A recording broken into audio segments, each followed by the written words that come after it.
Sådan der. Jamen, jeg vil godt snakke om en kortfilm, der hedder Removed. Og før jeg lige kommer ind på den her psykologiske problemstilling, jeg har fundet, så vil jeg bare lige snakke omkring, hvad den først handler om. Altså kortfilmen handler om en lille pige, der bor hjemme med sine forældre sammen med sin lillebror, og de bliver så udsat for en masse voldelige ting og overgreb af deres far.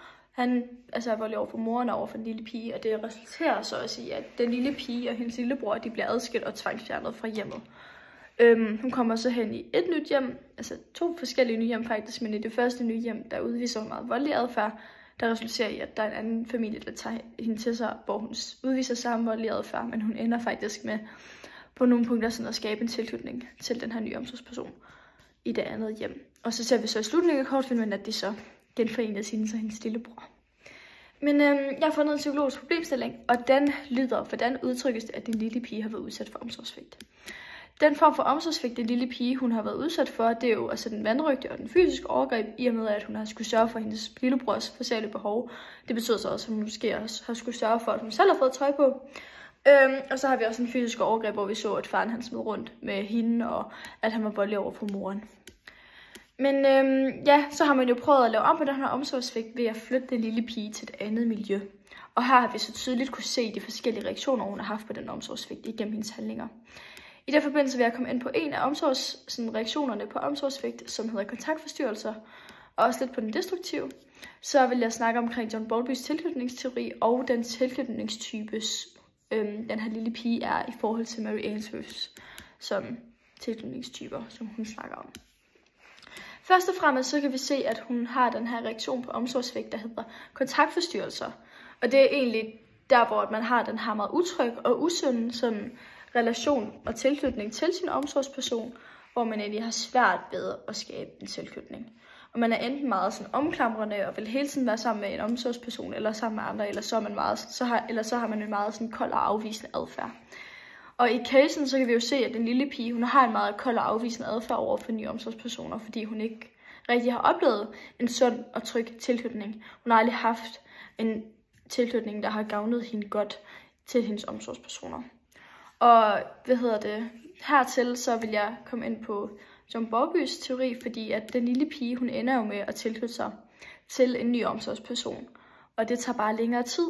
Og her nævner John Bowlby i hans tilknytningsteori, at menneskers tilknytning, den sker over tid, i forhold til, som Harry Harlow han nævner i hans teori, så sker tilknytningen sådan øjeblikkeligt. Og når man snakker om tilknytning, så snakker man egentlig sådan om barnets tilbøjelighed sådan til at søge omsorg hos en eller flere omsorgspersoner. Men vi ser jo, at den her lille pige, altså selvom hun har været igennem de her forskellige tilknytningsfaser, som John Bowlby han også nævner, så kan vi jo egentlig bare se, at ja, det tager bare længere tid for hende at skabe en tilknytning til den her omsorgsperson. Derudover så ser vi også en anden reaktion på den omsorgssvigt, som hun har været udsat for, og det er den her sådan destruktiv adfærd, hvor at hun har meget impulsiv adfærd, og ja, så udviser hun en utrolig sådan urolig og aggressiv adfærd, hvor hun pludselig sådan smider rundt med den her plade og spiller ud af vinduet og river sider ud af bøger. Men derudover så vil jeg komme ind på den tilknytningstype hun er, fordi det er jo også en reaktion, viser også lidt den reaktion hun har haft på den omsorgssvigt hun har været udsat for. Her har Mary Ainsworth fundet 4 forskellige tilknytningstyper, men jeg vil blot lige nævne en af dem. Og det er egentlig den, som hun egentlig falder ind under, og det er det, der hedder utryg desorganiseret tilknytningstype. Og det er egentlig det ses ofte hos børn, der har været præget af omsorgssvigt, og hvor barnet er præget af uforudsigelighed, og de har meget svært ved nogle stressede og sådan situationer, og deres adfærd, den er bare meget uforudsigelig. Og det kan vi så se i casen, i og med at hun har oplevet her omsorgssvigt, men hendes adfærd er også meget uforudsigelig. Hun flipper fuldstændig ud på hendes mor, ud af det, altså på den her nye mor, ud af det blå, og smider pladeoverspillere ud og råber og skriger. Det er meget sådan, det er en aggressiv og impulsiv adfærd, og derfor falder hun også ind under den her tilknytningstype. I forbindelse med omsorgssvigt, så fokuserer man også på, hvordan man så kan undgå, at børn de oplever den her omsorgssvigt. Og her så kan der så diskuteres, hvor længe der så skal gå, før man så skal fjerne barnet, eller før man kan undgå, at der sker den her form for omsorgssvigt. Okay, den cuttede lige off, så nu går jeg lige herover. Men ifølge John Bowlby, så går barnet egentlig igennem sådan nogle forskellige tilknytningsfaser fra 0 til 24 måneder. Og her kan man så, i forhold til det her, så nå at blive reddet af omsorgssvigt, hvis man før den her selektive, den sidste fase, fra 7 til 24 måneder, sådan fjerner barnet fra miljøet, fordi så har barnet bare ikke rigtig nået at skabe en tilknytning til de her omsorgspersoner, der ender med at sørge for, at barnet udviser en form for sådan reaktion på omsorgssvigt. Dog så er der faktisk nogle mennesker, der godt kan nå at skabe en tilknytning, altså før at man når at komme ind i den her fase her. Det handler bare sådan lidt omkring, hvorvidt man så har været adskilt fra sine forældre, og hvor afhængig man er af sine forældre pludselig, og de her omsorgspersoner.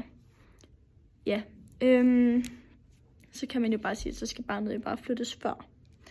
Barnet kan dog også før overhovedet at have dannet en tilknytning til sine forældre blive påvirket af det miljø, barnet er inde i, og udvise tegn på omsorgssvigt, og så kræver det, at hvis miljøet allerede fra fødsel af er dårligt, eller allerede ser dårligt ud, at man så fjerner barnet sådan øjeblikkeligt fra fødslen.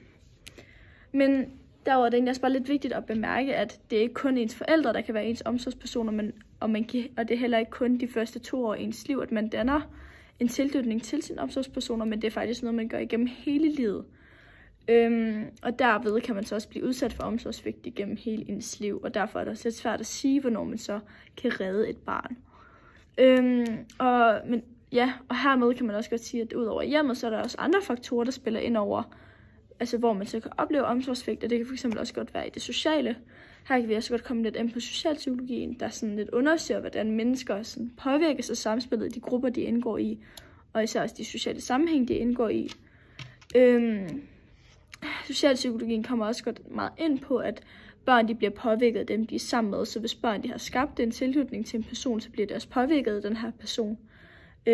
Og derved så betyder det også, at hvis den her omsorgsperson i ens sociale svigter en, så bliver man også udsat for en form for svigt fra ens omgangskreds. Og her kan man så sige, at hvis det fx er en institution som børnehave eller skolen, så kan man jo vurdere, hvorvidt at barnet så skal flyttes fra det her sted, for at undgå, at man kan blive udsat for omsorgssvigt. Men alt i alt er det meget svært at vurdere, hvornår man skal fjerne et barn, så barnet undgår at blive udsat for omsorgssvigt.